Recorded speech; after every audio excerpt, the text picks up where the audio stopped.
प्रधानमंत्री मोदी जी ने स्वप्न में भी नहीं सोचा होगा कि सचिन और सीमा की लव स्टोरी का साइड इफेक्ट उनके राजनीति व्यवस्था पे कितना ज़्यादा भारी पड़ने वाला है। जी हाँ मित्रों, प्रधानमंत्री मोदी जी असमंजस में हैं, वो क्या निर्णय लें, क्या डिसीजन लें, सीमा को भगा दें या सीमा को यहाँ भारत में रहने दें या फिर उन्हें नागरिकता दें या फिर उन्हें यहाँ से बहिष्कृत कर दें। उनके समझ में कुछ नहीं आ रहा है कि वो क्या करें। विपक्ष दलों को भी बोलने का इस समय ज़बरदस्त मौका मिला है। असदुद्दीन ओवैसी ने भी 3-4 दिन पहले उनके ऊपर भाषण दिया था कि भारत का कानून व्यवस्था इसका मतलब ठीक ठाक नहीं है, कोई भी घुसपैठी आकर के भारत में आसानी से जगह बना सकता है। तो ये सरकार पे जाहिर है कि उंगली उठने का एक मौका तो मिला ही है। आपको ये बताने की बिल्कुल ज़रूरत नहीं है कि सचिन जो भारत के रहने वाले हैं यानी नोएडा के रहने वाले हैं और उनका सीमा से पबजी के गेमिंग के थ्रू उनका लव स्टोरी स्टार्ट हुआ था। सीमा अपने पति हैदर को छोड़ करके जो दुबई में रहा करते हैं उनको छोड़ करके अपने 4 बच्चों को लेकर के भारत आ गई हैं। आने का तरीका ये रहा कि वो पाकिस्तान से पहले दुबई जाती हैं, दुबई से चल करके वो नेपाल और नेपाल के थ्रू वो भारत में घुस जाती हैं।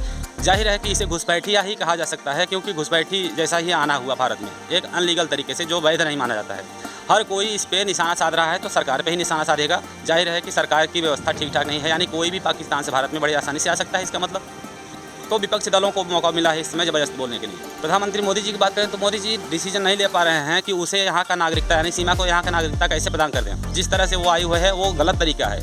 और इस समय एक धर्म के अगर हिसाब से देखा जाए तो हमारे रामायण में भी कहा गया है कि कोटि विप्र बध लागे ही जाहू, आए शरण तजहि नहीं ताहू। मतलब जिसको करोड़ों ब्राह्मणों की हत्या का पाप लगा हो उसको भी शरणागत अगर हो जाता है, वो शरण में आ जाता है तो उसे त्यागना नहीं चाहिए। और वैसे भी जब सीमा यहाँ से चली जाएगी, अगर बाई दबे वो अगर पाकिस्तान पहुँच जाती है तो उसे ज़रूर से ज़रूर मार दिया जाएगा। वहाँ की व्यवस्था और उस तरह के जो धर्म निभाने वाले हैं आप समझ सकते हो, मैं ज़्यादा नहीं बोलूँगा, तो वो लोग मार सकते हैं सीमा को। साथ ही उनके बच्चों के ऊपर भी खतरा है। अब सरकार ऐसे में कौन सा निर्णय ले। अगर वो यहाँ पे सीमा को नागरिकता देती है तो भी वो विपक्षियों की निगाह में हमेशा बनी रहेगी कि एक घुसपैठी को आपने नागरिकता दे दिया। अगर सीमा को वो भारत से बहाल कर देते हैं, निकाल देते हैं बाहर, तो वो 4 बच्चों के समेत अगर जाती है तो जाहिर है कि उन बच्चों के ऊपर और उसके ऊपर सीमा के ऊपर भी बहुत बड़ा खतरा है। कुछ भी हो सकता है उनके साथ में।